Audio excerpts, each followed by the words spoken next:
राम वनवास।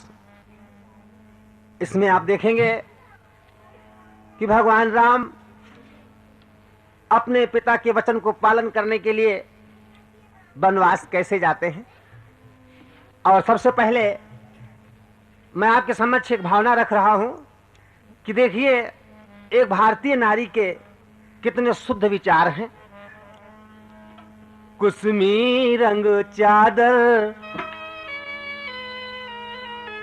कुसमी रंग चादर रंगाई दे पिया, कुसमी रंग चादर रंगाई दे पिया, बिन ओढ़े न माने हमारो जिया, बिन ओढ़े न माने हमारो जिया, कुसमी रंग चादर रंगाई दे पिया।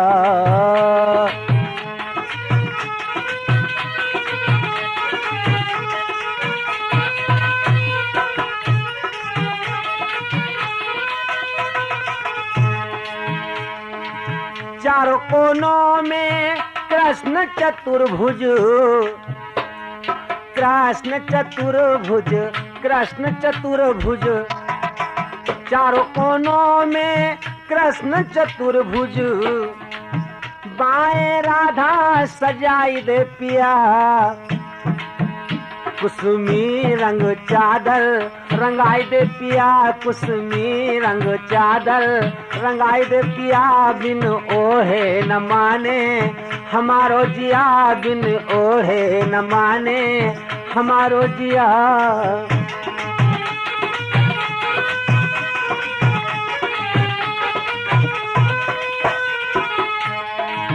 हो हो हो हो मध्य में साहब ओम बना दे, मध्य में साहब ओम बना दे, ओम बना दे साहब ओम बना दे, ओम बना दे साहब ओम बना दे।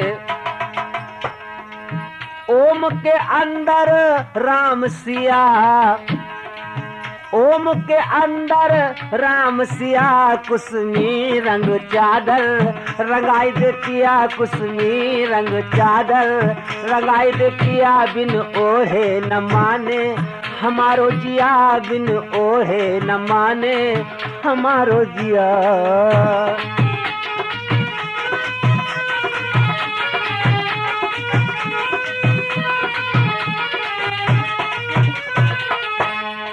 माता दुर्गे ऊपर विराजे, माता दुर्गे ऊपर विराजे,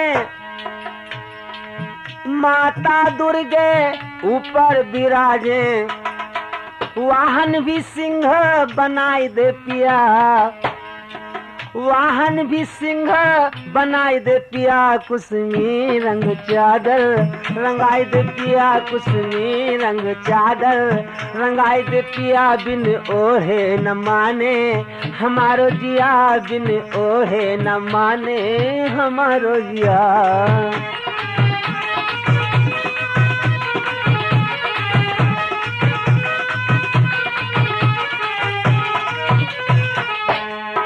दाएं में लक्ष्मण भरत विराजे, दाएं में लक्ष्मण भरत विराजे, बाएं शत्रुघ्न बजरंग पिया, बाएं शत्रुघ्न बजरंग पिया, कुसमी रंग चादर रंगाई दे पिया, कुसमी रंग चादर।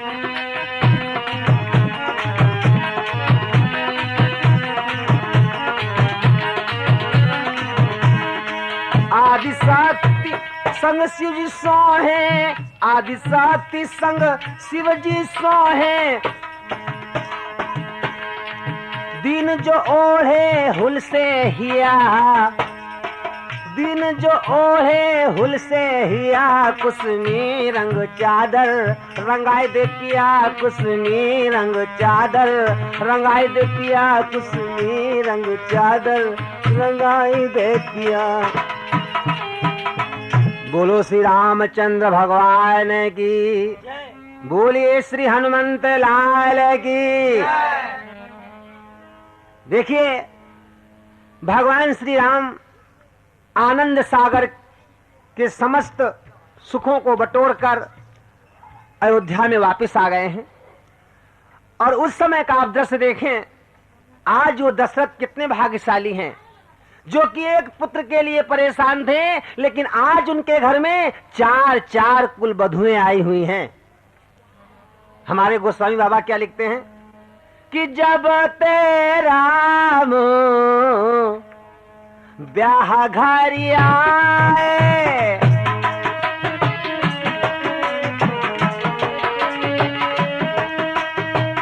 जब तेरा ब्याह घर आए,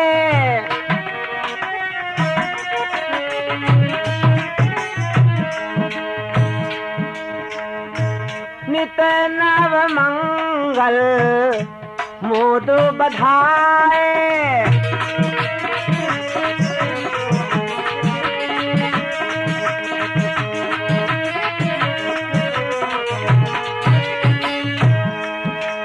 जिस दिन से भगवान राम का विवाह हुआ है ना,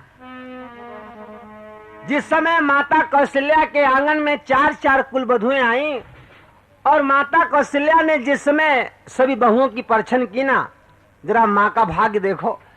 माँ बार बार बलिहार जाती है, सभी बहुओं की परछन करती है कि राम दरस हित अति अनुरागी, परिछन साज सजन सब लागी, एही विधि सब ही देत सुख आए राज दुआर।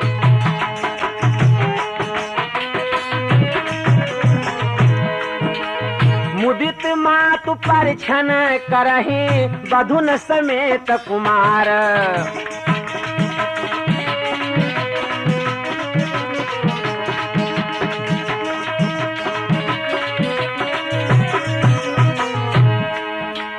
सेज रुचिर रथ राम उठाए, प्रेम समेत पलंग पौढ़ाए, मार्ग जात भयावन भारी, मार्ग जात भयावन भारी, केहि विधि तात ताड़िका मारी।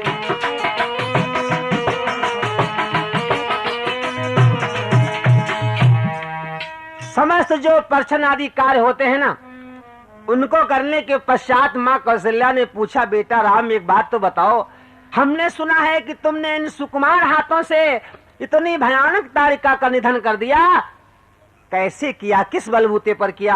प्रभु ने कहा, माँ सब आपके चरणों के आशीर्वाद से किया। भगवान राम के पिता दशरथ कहते हैं, सुनो कौशल्या, एक बात सुन लो हमारी, कि आज से तुम जो हो ना 4 कुल वधुओं की सास बन गई हो। और जानती हो सास का धर्म क्या होता है? साथियों, आप देखते हैं कि देश के अंदर घर घर में सास और बहू का झगड़ा हमेशा होता रहता है। ऐसा क्यों? अगर 2 बातें सास और बहू के बीच में आ जाए ना, तो शायद कभी भी सास और बहू का झगड़ा नहीं होगा।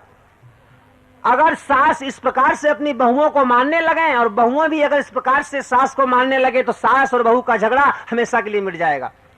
सास को अपनी बहू को कैसे रखना चाहिए, ये बात महाराज दशरथ बताते हैं कौशल्या से।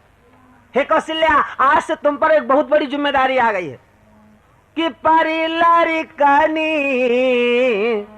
वधु घर आई,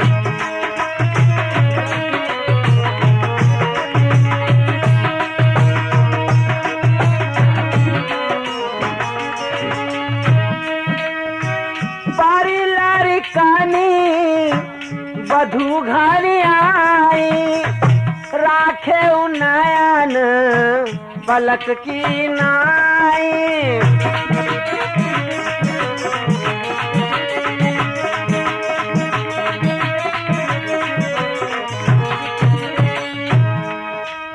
देखो, आज से तुम पर एक बहुत बड़ी जिम्मेदारी आ गई है। सास को अपनी बहू को कैसे रखना चाहिए कि जैसे हमेशा आंखों के अंदर दीदों की रक्षा करने के लिए पलकें तत्पर रहती हैं, तैयार रहती हैं, उसी प्रकार से बहू को हमेशा खुश रखने के लिए या बहू की रक्षा करने के लिए सास को हमेशा तत्पर रहना चाहिए, तैयार रहना चाहिए। और बहू का धर्म क्या है? बहू का धर्म है कि जिस प्रकार वो अपने माता पिता से प्रेम स्नेह रखती है, उसी प्रकार से उसे अपने सास और ससुर से भी स्नेह रखना चाहिए, प्रेम रखना चाहिए। जब ये दोनों संबंध हो जाएंगे ना, पहले के जमाने में जब बहुएं अपने मायके में जाती थी ना, और माँ बाप पूछते थे कि बिटिया तुम्हारी सास कैसी है, तो अगर सास खराब भी होती थी ना, तो उससे लोग कह दिया करते थे ना, या बहुएं कह दिया करती थी हमारी सास बड़ी अच्छी है। लेकिन आजकल की कल जो भैया बहुएं अगर अपने मायके में जाती है ना, और अगर उनसे उनकी माँ पूछे कि बिटिया तुम्हारी सास कैसी है, अगर सास 1 इंच खराब होती है ना, तो 4 इंच खराब बताती है। देखिए, एक आधुनिक बहू जो अपने मायके में पहुंची, उसकी माँ ने पूछा बेटी तुम्हारी सास कैसी है, तो क्या बोली कि मैया सास निगोड़ी लड़ा करे, माँ सास निगोड़ी लड़ा करे। कहा बेटी तुमको बड़ा सुख देती होगी? कहा हाँ, जानती हो कैसा सुख? मचिया पर मूर्ति ऐसी बैठ, बेबात की बात उठावती है, मिलिया केरा भोंपू जब बाजे, अंधियारे हमें जगावती है।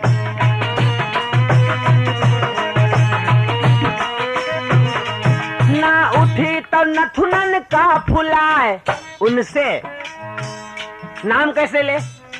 क्योंकि हमारे देश की परंपरा है ना, नारियां अपने पति का नाम नहीं लेती। एक श्रीमती जी हमारी कथा में आई, कहने लगी पंडित जी 2 रुपए लीजिए। हमने कहा नाम बताइए। कहा है। हमने कहा भाई है का मतलब क्या हुआ? कहा उनका नाम कैसे ले? मतलब नाम नहीं लेती। आज वो बताती क्या है, मचिया पर मूर्ति ऐसी बैठ, बेबात की बात उठावती है, और मिलिया केरा भोपू जब बाजे, अंधियारे हमें जगावती है। ना उठी तो नथुनन का फुलाए, उनसे 2 की 10 जड़ा करे, माँ सास निगोड़ी लड़ा करे।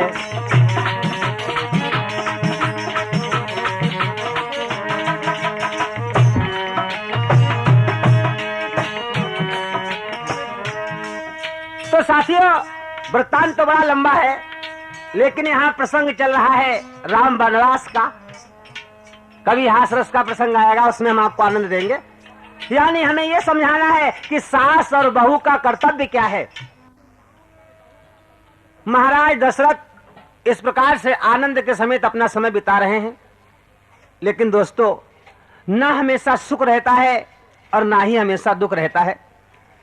एक दिन महाराज दशरथ ने जिस समय शीशे में अपना मुख देखा और सर के सफेद बाल दिखाई पड़े, उस वक्त विचार करने लगे कि दशरथ, अब तो तेरी वृद्धावस्था आ गई है, अब तुझे प्रभु का भजन करना चाहिए, और राज्य जो है वो अपने बड़े बेटे राम को देकर तुझे वन में जाकर प्रभु का भजन करना चाहिए।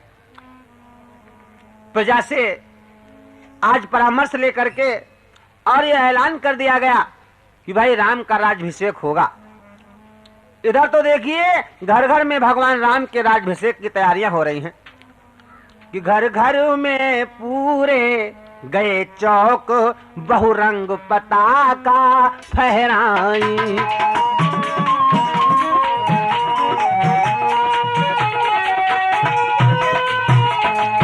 द्वारे द्वारे पर कलश सजे, बंदनवारे भी लहराए।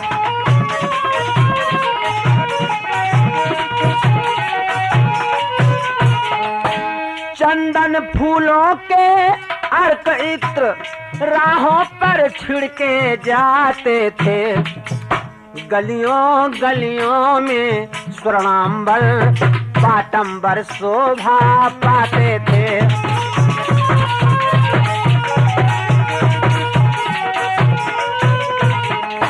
दशरथ से नृपति चक्रवर्ती फिर अवधपुरी सी राजधानी, जिस जगह सिंह बकरी दोनों पीते थे एक घाट पानी।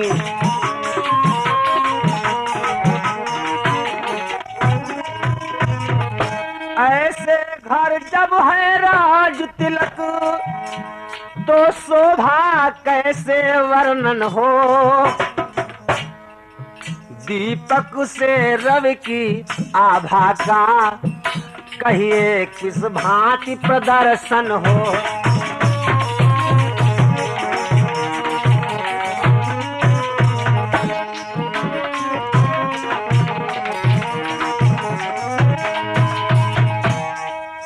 ऐसे सुंदर महाराज के यहाँ पर राज तिलक हो रहा है राम का, तो घर घर में खुशी का समाचार क्यों ना हो।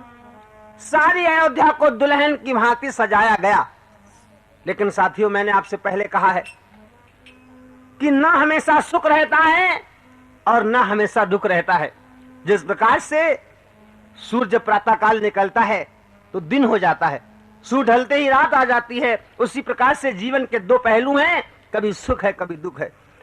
जो महाराज दशरथ इस समय आनंद के सागर में डूबे हुए हैं, धीरे धीरे तकदीर, उनका भाग्य उनको दुखों की तरफ लिए जा रहा है। कैकेयी, सुमित्रा, कौशल्या तीनों रानियां हैं, लेकिन इन तीनों रानियों में जो कैकेयी है ना, वो महाराज की कुछ अधिक प्रिय है। और कैकेयी की एक सबसे प्रिय दासी थी जिसका नाम था मंथरा। और मंथरा जो थी ये कैकेयी के साथ में मायके से ही आई हुई थी, क्योंकि आजकल आप देखते होंगे जब बहुत कुछ माताएं अपनी बहुओं पर क्रोधित हो जाती हैं ना, तो कहने लगती हैं अगर इतनी ही सुकुमारी थी तो अपने मायके से ना दास और दासियां लाई होती। तो पहले ऐसा होता था कि बड़े बड़े महाराज लोग जो हैं वो अपनी बेटियों के साथ में आजीवन के लिए कुछ दासियां भेज दिया करते थे कि ये जीवन भर तुम्हारी सेवा करेगी। कैकेयी के साथ में मायके से ही मंथरा आई हुई है। आज जिस समय मंथरा ने देखा कि पूरी अयोध्या में राम के राज तिलक की तैयारियां हो रही हैं, साथियों, आज मंथरा को बड़ा ही क्रोध आया। मेरे बेटे यानी मेरे बेटे समान भरत को राज तिलक न देकर कौशल्या के बेटे राम को राज तिलक दिया जा रहा है। ऐसी भावना उसके अंदर आती है, क्योंकि ये सब जब देवताओं ने माता सरस्वती का ध्यान किया तो मां सरस्वती ने आकर के देवताओं की रक्षा के लिए, देवताओं के कार्य को सफल बनाने के लिए और मंथरा के सिर के ऊपर बैठकर उसकी भावना को बदल दिया। आज मंथरा पहुंचती है कहां? कैकेयी के पास, बड़ा अजीब सा भेष बनाकर, और कहने लगी रानी जी, आप आनंद की नींद यहां सो रही हैं, लेकिन शायद आपको नहीं मालूम कि आपके जीवन में कौन सा विष घोला जा रहा है। कि बल कौशल कहीं देख ना हो तो इन अबलाओं में देखो, रात ही रात में क्या होगा ये नृप के महलों में देखो।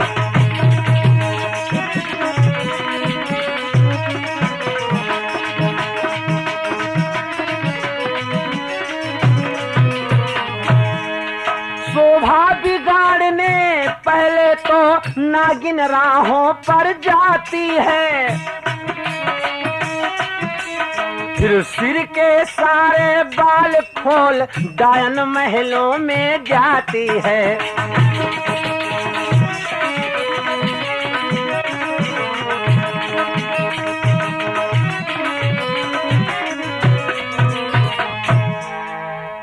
आज मंथरा ने अपना अजीब भेष बनाया, बालों को बिखेर लिया, सिर के बाल खोल करके डायनों के समान जिस समय कैकेयी के पास पहुंची, कैकेयी ने देखा है ये तेरा रंग क्या है?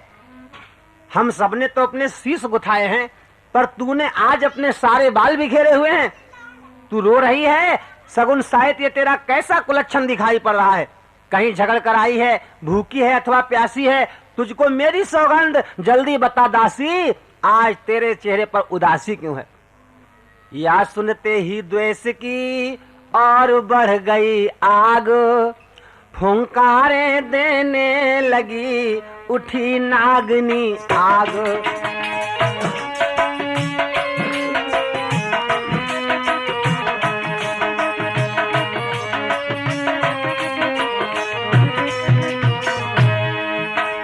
बोली देखो तो सही, घर घर में है धूम, राज तिलक है राम का, तुम्हें नहीं मालूम।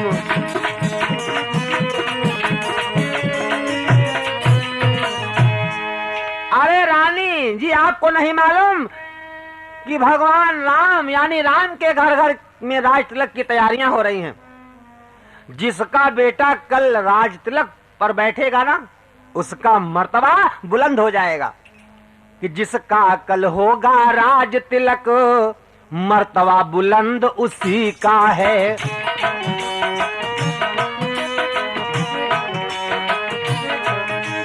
राजा भी जिसे चाहते हैं, रानी या फंद उसी का है।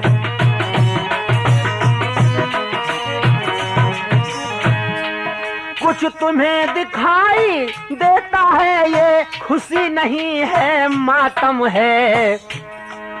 बजते हैं जो ये नकारे, आवाजों में इनकी गम है।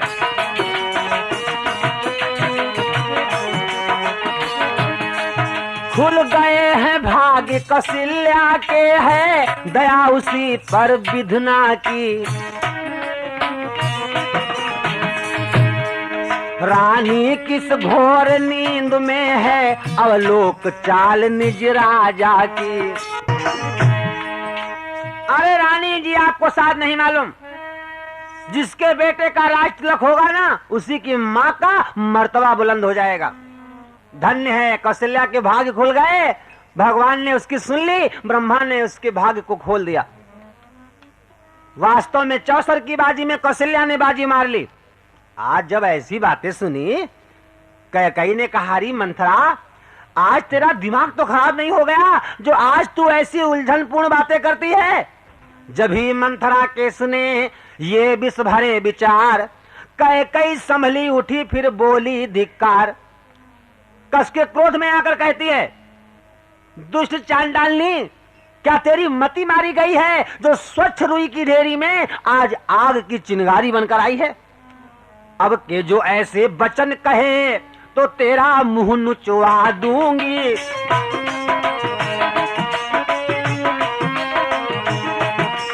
युवराज राम होगा जिस क्षण, तो तुमको मुंह मांगा दूंगी।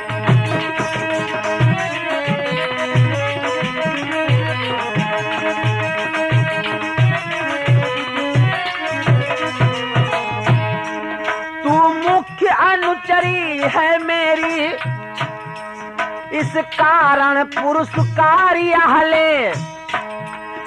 कल है त्योहार हमारे घर, दासी उपहार हार आहले।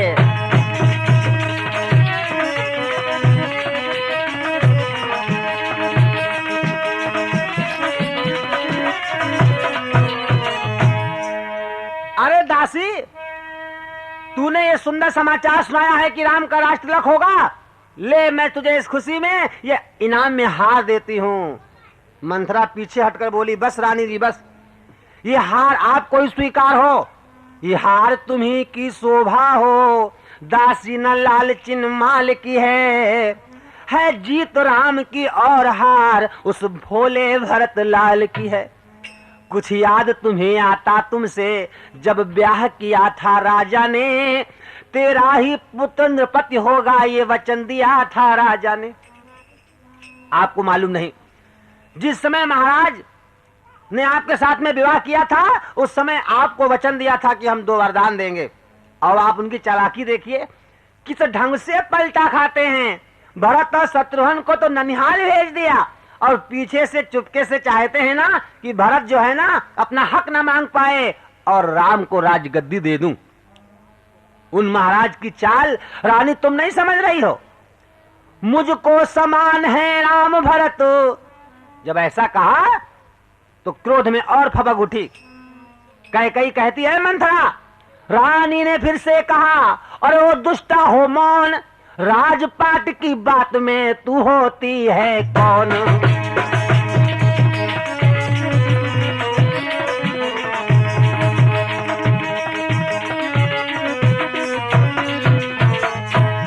चुप हो जा बदकार, मैं तुझसे ये कहती हूँ कि राज्यपाट की बातों में तुझको बोलने का क्या हक है।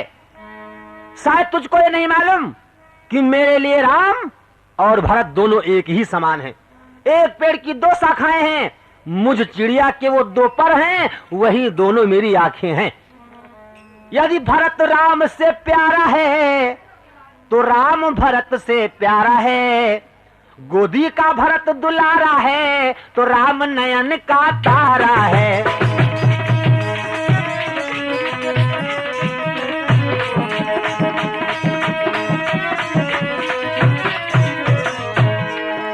चुप हो जा। अगर भरत गोदी का दुलारा है तो राम हमारे नैनों का प्यारा है। दासी बोली नहीं तुम समझी मेरी पीर, नेकी करते हैं बदी फूट गई तकदीर। क्या गरज पड़ी ऐसी मेरी जो अपना मुंह नुचवाऊंगी। दोनों में कोई राजा हो मैं दासी ही कहलाऊंगी। चाहे राजा भरत बन जाए और चाहे राजा राम बन जाए, लेकिन मेरे लिए दोनों एक ही बराबर है। मुझको दासी ही रहना पड़ेगा, कोई मुझको रानी नहीं बना देगा। लेकिन मैंने भरत को बचपन से गोद में खिलाया है, जीवन भर आपके साथ निभाया है। आपके मायके से आई हूं ना, इसीलिए आपके साथ में ये धोखा होते हुए देखा नहीं जाता।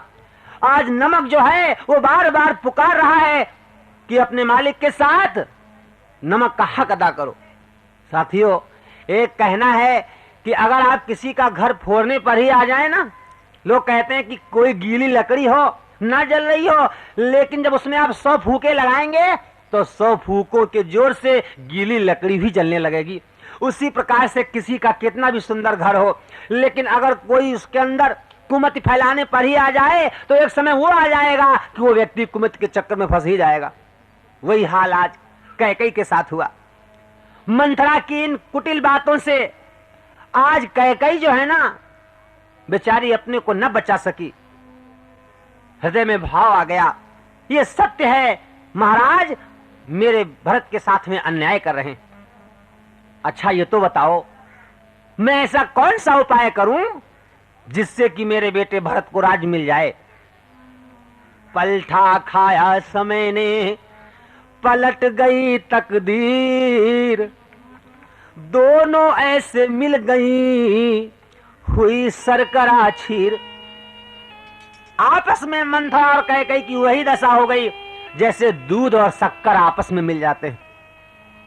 हंस करके कहती है मंथरा, सुनो रानी, तुमको भवन में जाकर और महाराज से 2 वरदान मांगना। कौन से 2 वरदान? एक वरदान में भरत को राज्य, दूसरे वरदान में राम के लिए 14 वर्षों का वनवास। और एक बात का ध्यान रखना, क्योंकि महाराज दशरथ भगवान राम से बहुत प्रेम करते हैं, इसलिए सबसे पहले राम की सौगंध उनसे खिलवा लेना। भूपति राम शपथ जब कराई,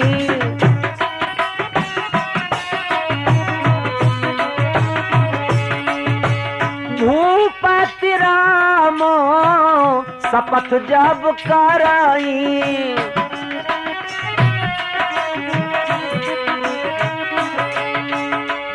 तब मांगे हूँ जेही वचन न कराई।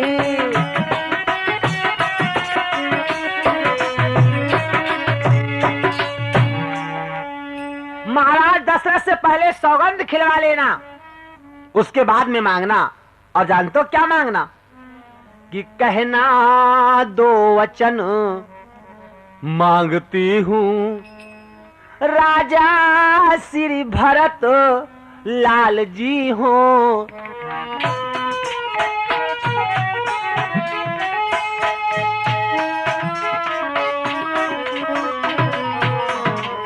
चौदह वर्षों को रामचंद्र, 14 वर्षों को रामचंद्र तपसी बनकर बनवासी हो।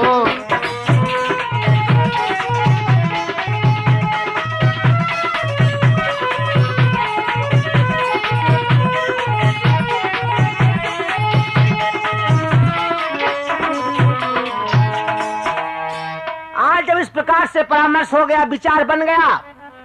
कैकई कोप भवन में जाकर लेट गई।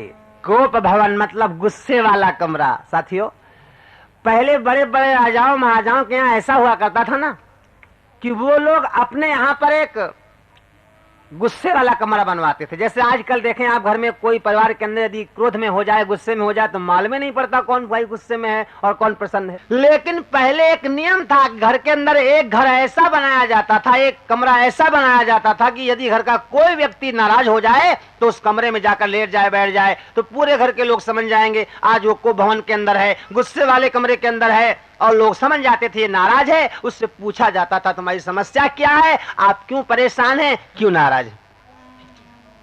कैकई को भवन में जाकर लेट गई। इधर देखिए राम के राज्याभिषेक की तैयारियां हो रही हैं और उधर कैकई को भवन में लेटी हुई है। जिस समय महाराज दशरथ को यह सूचना मिली कि कैकई को भवन में विराजमान है, घबरा गए, धीरज छोड़ करके गए, हे नाथ ये क्या हो गया, कैकई आज को भवन में। रानी में पूरी तरह भड़की जब ये आग,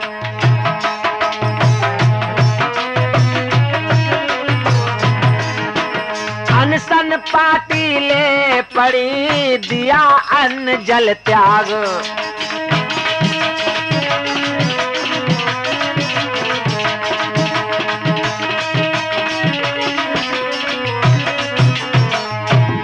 कैकई को भवन में लेटी है, लेकिन को भवन के अंदर उसका रूप कैसा है, जरा इस चीज का आप अनुभव करें कि कर दिए वस्त्र सब तार तार, लटके मोती जंजाल हुए।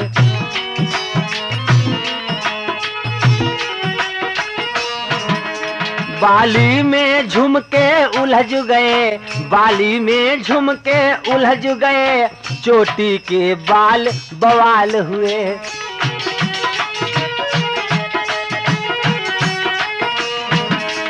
ही लाल मांग अब आंखों में, काजल ने काले गाल किए, श्रृंगार दान पर तेल पड़ा, कंघी ने दांत निकाल दिए।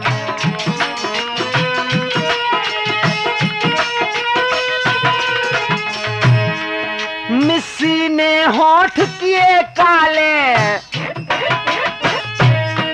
मिस्सी ने होठ किए काले, भौटेढ़ी कुटिल कराल हुई। सर की सारी सारी सर की, सर की सारी सारी सर की, भूचाल श्वास की चाल हुई।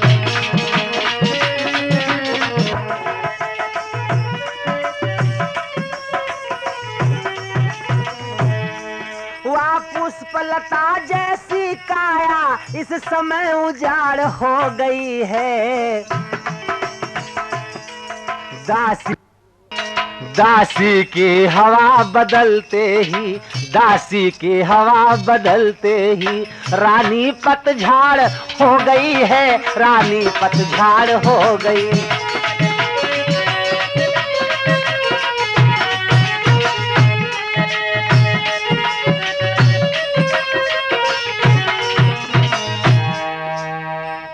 दशा है कैकई की। महाराज जब को भवन में पहुंचे तो आज पूछते हैं कैकई से कि समय नरेश प्रिया पही गयऊ। आज पूछते हैं हे प्राण प्रिय, अरे इतना तो बतलाओ, घर घर में आज खुशियों का त्योहार मनाया जा रहा है, घर घर में खुशियां मनाई जा रही हैं, राम का राज तिलक होने जा रहा है और तुमने ये कैसा भेष बना रखा है कि हे प्राण प्रिय है ये क्या, बोलो तो ढंग बेढंगा क्यों।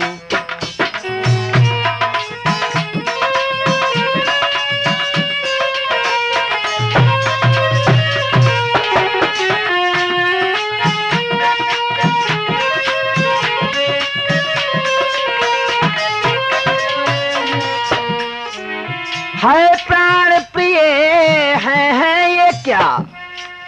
बोलो तो ढंग बेढंगा क्यों, और बेवक्त फूल से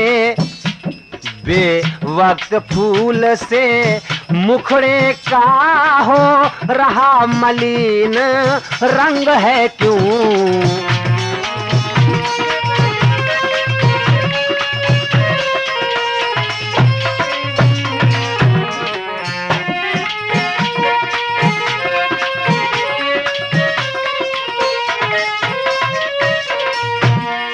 जिन आँखों ने हो त्रास दिया वे आंखें फुड़वा दूंगा मैं, और जो जिभ्या कड़ुआ बोली हो, जो जिभ्या कड़ुआ बोली हो वहाँ जिभ्या कटवा दूंगा मैं।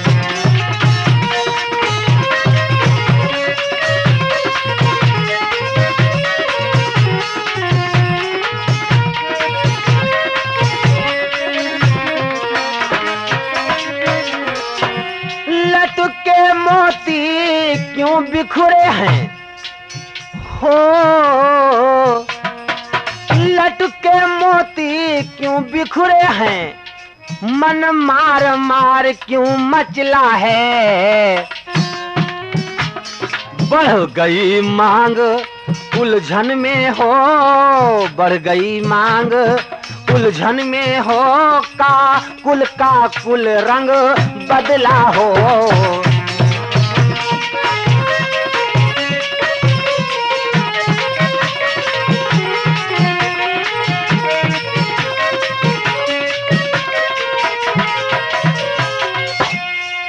और क्यों कोप भवन में बैठी हो, क्यों भारी तुमको पल पल है, जो तुम्हें प्राण से प्यारा है, जो तुम्हें प्राण से और प्यारा है, उसका अभिषेक दिवस कल है।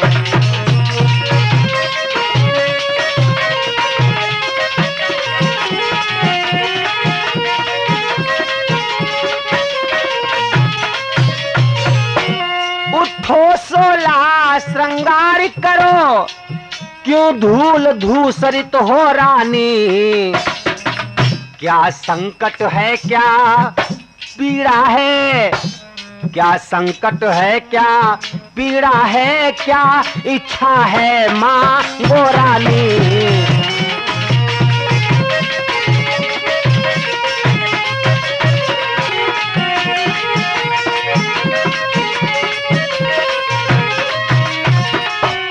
तुम्हारे मन में कोई इच्छा हो, कुछ मांगना हो तो मांगो ना, क्या चाहिए तुमको।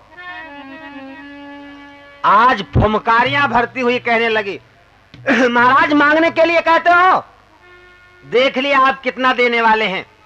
कि मांगू मांगू पई कहाऊ पिए, कबहू न देहू न लेहू, देन कहू वरदान दुई तेऊ पावत संदेहू। अरे आप हमें क्या देंगे, जाइए महाराज, मुंह देखी बातें मत कीजिए। आज हमको आप चिकनी चुपड़ी बातें बताने आए हैं, मैं समझ गई हूं कि आप मुझे कितना चाहते हैं। मैं कौन तुम्हारी होती हूं, क्यों मुझे सताने आए हो, और मन में रखते हो स्वार्थ भाव, प्रत्यक्ष मनाने आए हो।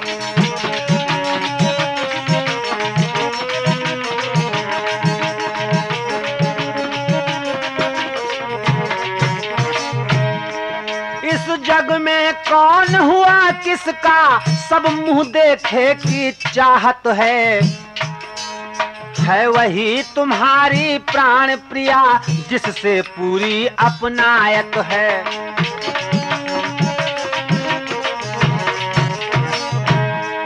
तुम कहते हो मांगो रानी वा, जान मांग पर मिटती है, बिन मांगे मोती मिलते हैं, मांगे से भीख न मिलती है।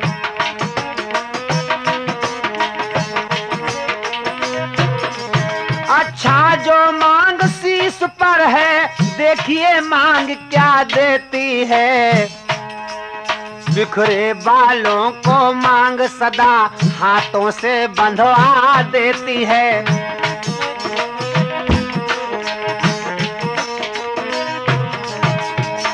तो उत्तर में नृप ने कहा कि धन्य तुम्हारा ज्ञान, तुम अपनी ही मांग का करती हो अपमान। सम्मान मांग का रानी जी पूछो अपनी इन पटियों से, प्रियतम की प्रिया इसी से हो, भरती हो इसे मोतियों से। ऐसे वैसे से मत मांगो, मांगो जो उससे पूरा हो, जो सदा मांग का प्रेमी हो, जो सदा बात का सच्चा हो। जो सदा मांग का प्रेमी हो, जो सदा बात का सच्चा हो। अच्छा ये कविता जाने दो, बतलाओ तो क्यों फूटी हो, तुम तो फूलों सी हंसती थी, इस समय क्या हुआ रोती हो। महाराज की बात सुन उठ बैठी बेपीर, भौहों पर बल आ गए ओ संभाले तीर।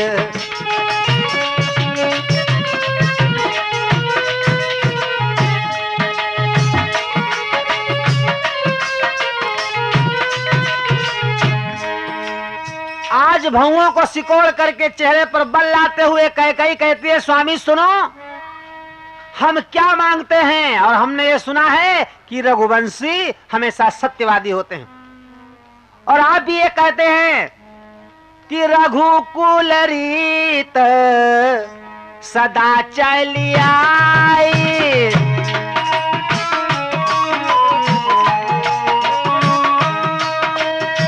रघुकुल रीत सदा चली आई, प्राण जाहि पर वचन न जाए।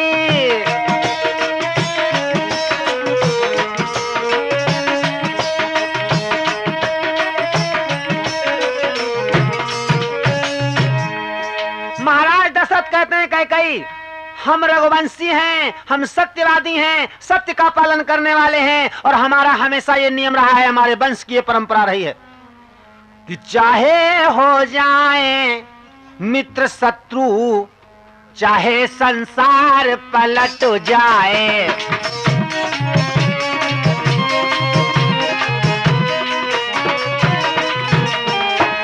चाहे हो जाए मित्र शत्रु और चाहे संसार पलट जाए, सिर कट जाए तो कट जाए, सिर कट जाए तो कट जाए, पर वचन नहीं जाने पाए।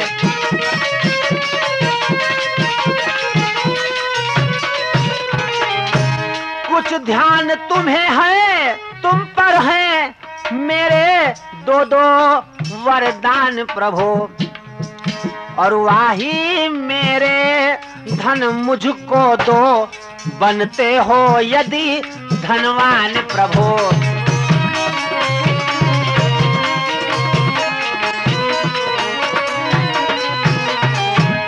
मुझे और कुछ नहीं चाहिए, केवल दो वरदान चाहिए, जो आपने दो वरदान हमको देने के लिए कहे थे। कौन दो वरदान? जिस समय महाराज दैत्यों से युद्ध करने के लिए गए हैं महाराज इंद्र की तरफ से, और जब रथ के पहिए में कैकेयी ने अंगुली लगाई है, महाराज ने प्रसन्न होकर के कहा कि हम तुमसे बड़ा प्रसन्न हैं, दो वरदान मांगो। कैकेयी ने कहा, स्वामी जब आप ही मेरे हैं तो वरदानों को लेकर क्या करूंगी। कहा नहीं, हम रघुवंशी हैं, जो कह दिया वो तुम्हें मांगना पड़ेगा। कहा ना ठीक है, अगर आप देनी चाहते हैं तो ये वरदान हमारे उधार रहे, जब कभी मुझे जीवन में आवश्यकता होगी तब मैं मांग लूंगी।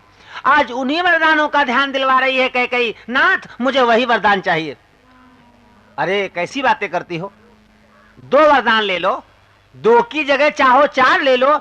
आज मैं बड़ा प्रसन्न हूं कि मेरा पुत्र राम युवराज बनने जा रहा है, जो भी इच्छा हो मांगो। क्या तुम्हारी इच्छा है? रानी बोली, व्यर्थ ये सब नकली सब जोश, हो जाते हैं समय पर बड़े बड़े खामोश। बोलो तुम्हें क्या चाहिए? कहा ऐसे नहीं मांगेंगे।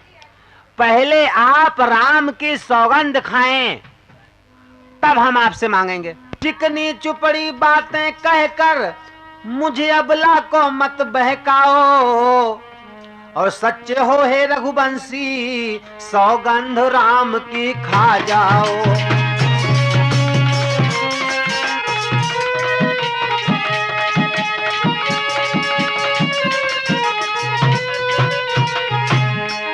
सच्चे हो हे रघुवंशी, तो सौगंध राम की खा जाओ।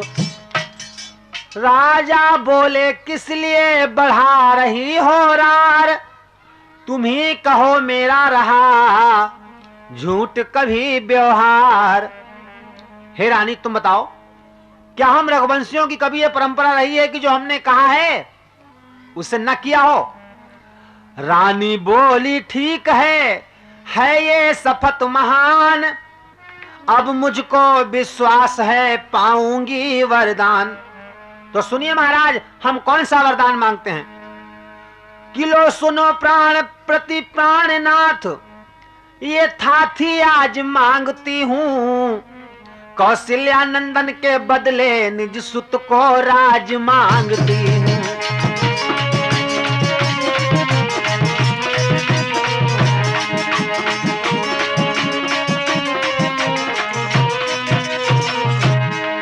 ऋण जो है कि दोसरा मेरा, सो सुन लो कंपित मत होना। क्षत्रिय नरेश कहलाते हो तो सत से विचलित मत होना।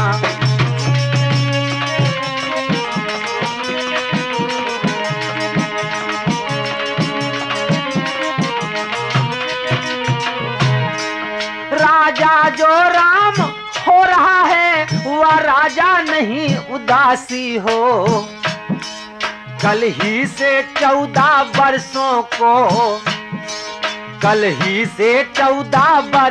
को तपसी बनकर बनवासी हो।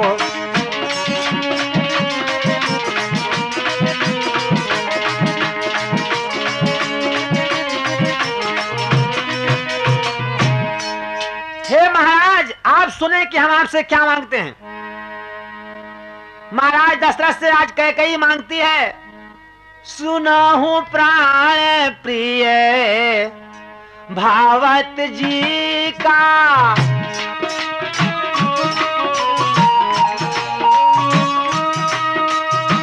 सुनहु प्राण प्रिय भावत जी का, देहु एक वर भरत ही टीका।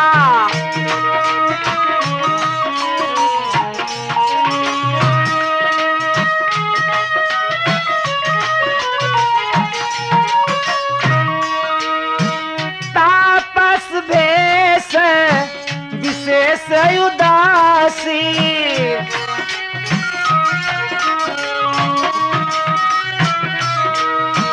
तापस भेष विशेष उदासी, 14 बरस राम बनवासी।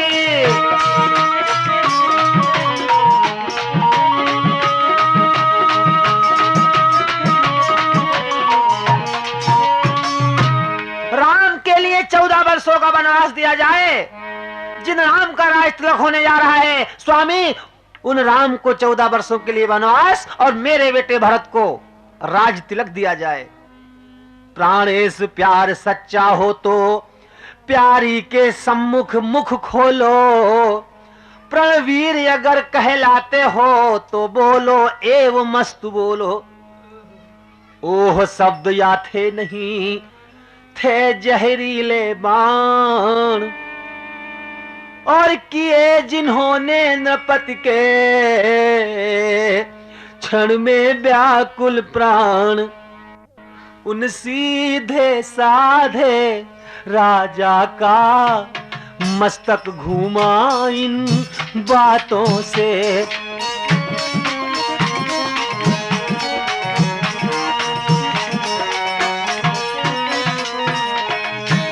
पल भर को आंखें बंद हुई, सिर थामा दोनों हाथों से,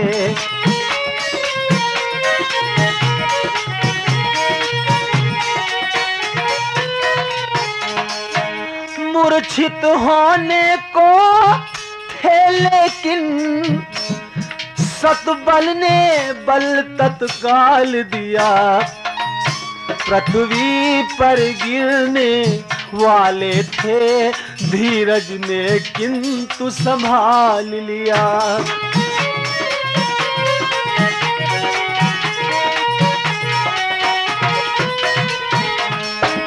सोचा ये फल है कर्मों का,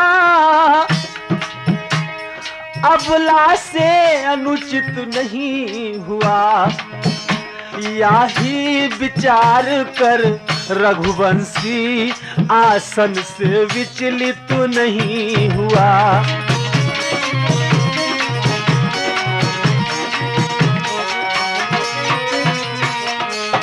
नारी जब प्रकृति रूपणी है, नाना प्रपंच कर सकती है, पर जागृत आत्मा के मन में भ्रम तिमिर नहीं भर सकती है।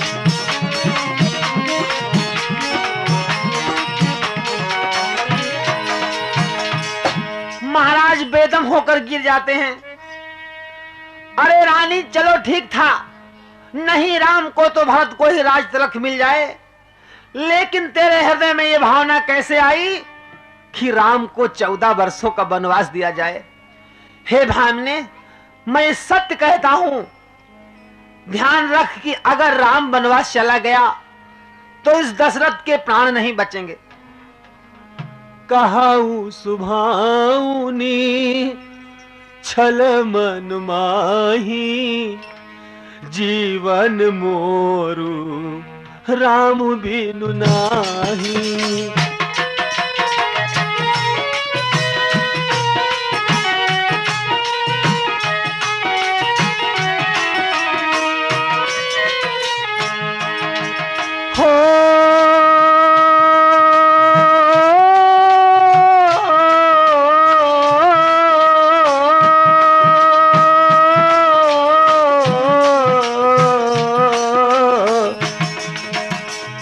कहाऊ सुभाऊन छल मन माही, जीवन मोरु राम बिनु नाही। मांगू माथु अब ही देऊ तो ही, मांगू माथु अब ही देऊ तो ही, राम बिराह जनि मारस मोही।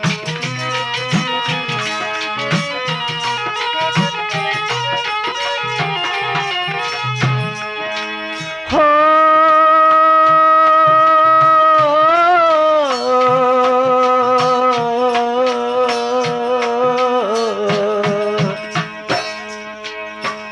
मोरे राम मोरे राम भरत दुई आखी, मोरे राम भरत दुई आखी, सत्य कहाऊं कर शंकर सखी।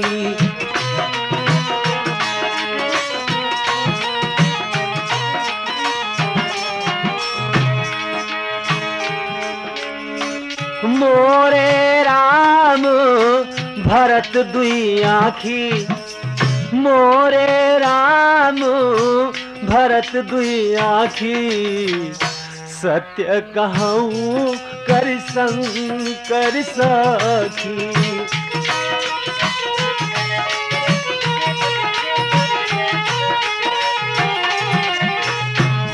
अरे मैंने कभी भी अपनी आंखों में ये भावना नहीं बनाई मती मेरी एक आंख मेरा बेटा भरत है, तो हे रानी मेरी दूसरी आंख मेरा बेटा राम है। तेरे हृदय में ये भावना कैसे आ गई कि मेरे लिए राम और भरत अलग अलग हैं? पहला जो वर मांगा तूने वो नहीं हुआ है भार मुझे। मिल जाए राज भरत ही को उत्साह सहित स्वीकार मुझे। पर राम बनों में वास करे फिर भी वो 14 वर्षों को। इससे क्या तूने सोचा है मैं समझ न पाया भेदों को। रानी ले राज भरत जी को पर और क्रूर व्यवसाय न कर। है राम गौ सा दया पात्र उस पर इतना अन्याय न कर। रानी रानी ये तेरा पति जो तेरा पूज्य देवता है।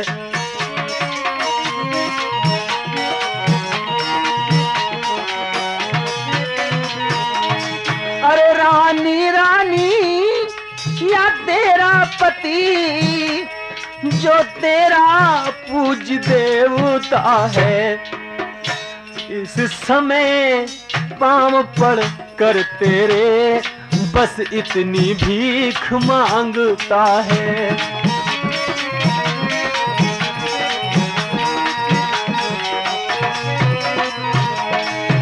तपसी होकर भी अरे दूर न हो मुझसे आनंद धाम मेरा। मेरी इन बूढ़ी आंखों के मेरी इन बूढ़ी आंखों के आगे ही रहे राम मेरा।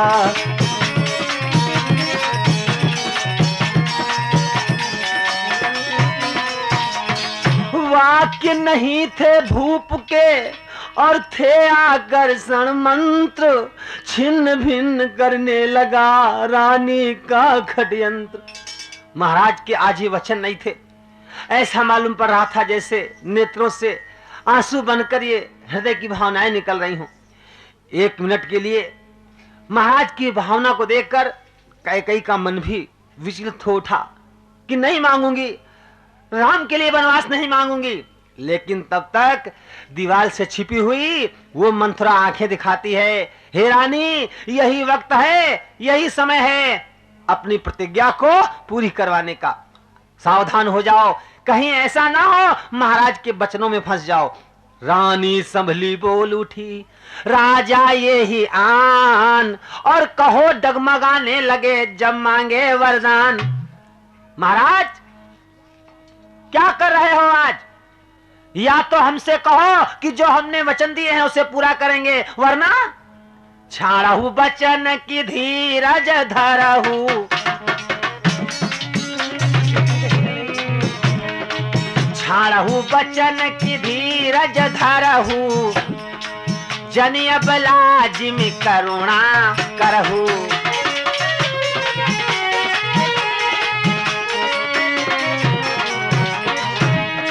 छाड़हु बचन की धीरज धरहु, जनिय बलाजिम करुणा करहु।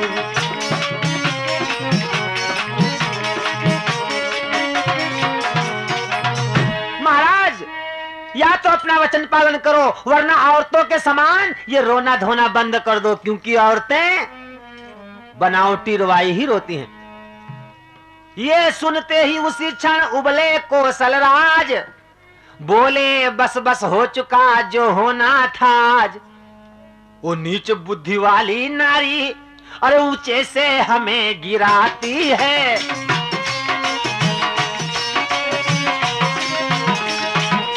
जो सत्य हमारा जीवन है उससे तू हमें डिगाती है।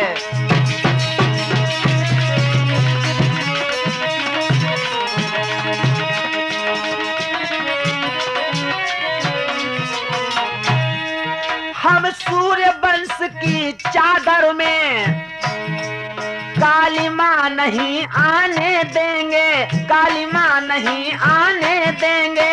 सुनती है सर्वस्व देंगे हम, पर वचन नहीं जाने देंगे।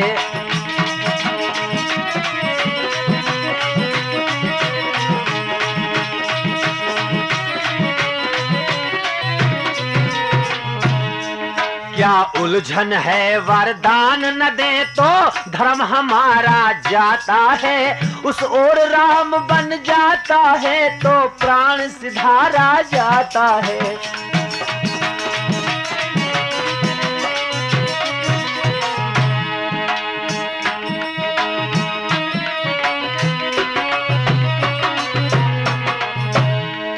बेटे का प्यार दूर हो जा,